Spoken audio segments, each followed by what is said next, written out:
দীর্ঘ 15-16 বছর ধরে অবৈধভাবে ভারতে অনুপ্রবেশ করে ভারতের দিল্লি, হরিয়ানা সহ একাধিক জায়গায় ইটভাটার কাজ করত বাংলাদেশি নাগরিকরা গতকাল পুনরায় বাংলাদেশ ফিরতে গিয়ে দিনহাটা স্টেশন সংলগ্ন এলাকা থেকে পুলিশের হাতে ধরা পড়ল 28 জন বাংলাদেশি নাগরিক।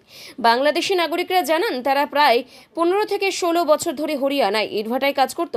তারা আরও জানায় পুনরায় অবৈধভাবে তারা বাংলাদেশে প্রবেশ করার জন্য এসেছিল।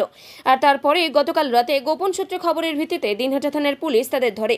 পুলিশ সূত্রে জানা গিয়েছে যে 28 জন বাংলাদেশিকে ধরা হয়েছে। তাদের মধ্যে 11 জন পুরুষ, 4 জন মহিলা এবং 9 জন শিশু রয়েছে। আজ তাদের আদালতে তোলা হবে।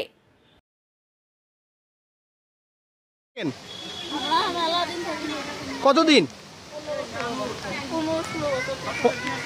কোথায় ছিলেন? কোথায়? ইটভাটাতে। কি কাজ করতেন সেখানে? ইট বানাতেন। কালকে দিনাটায় কেন এলেন? বাংলাদেশ যাওয়ার জন্য। বাংলাদেশে কোথায় বাড়ি? হ্যাঁ, কিভাবে যেতেন বাংলাদেশ? হ্যাঁ, ছড়া দিয়ে। কি নাম আপনার? কতজন আছেন? ছিলেন? বাড়ি আপনাদের কোথায় ছিল? আর এই ইন্ডিয়ায় কোথায় কাজ করতেন? হরিয়ানায়। কতদিন আগে এসেছিলেন? 12 বছর। কিভাবে আসছেন? কিভাবে?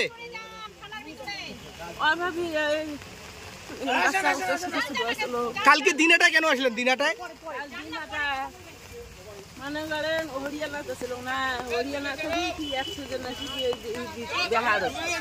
কি নাম আপনার? বাংলাদেশে কোথায় বাড়ি ছিল?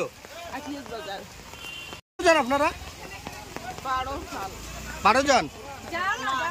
সবাই কি হরিয়ানায় কাজ করতেন? তো অবৈধভাবে তো ইন্ডিয়ায় এসেছেন। ও নিজে ধরা দেওয়ার জন্য এসেছেন। কতদিন থেকে ইন্ডিয়ায়? 12 বছর থেকে। হরিয়ানা কি কাজ করতেন? কি নাম আপনার? আচ্ছা, সেকেন্ড একটা যেটা জিনিস হলো দিনহাটা পিএস। কালকে আগেন আমাদের কাছে স্পেসিফিক ইনফরমেশন ছিল, আমাদের যে নাইট পেট্রোল থাকে ওরা অ্যালার্ট ছিল।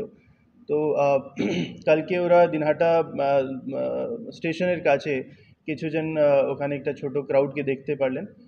সাসপিশনের আধারে ওদের যখন জিজ্ঞাসাবাদ করা হয়, ইন্টারোগেশন করা হয়, ওরা বলল যে ওরা বাংলাদেশি ন্যাশনালস।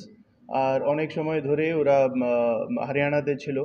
তারপরে হরিয়ানা থেকে এরা চলে এলো বিহার, অ্যান্ড বিহার থেকে এরা শিলিগুড়ি হয় কালকে এরা এসেছিল কুচবিহার।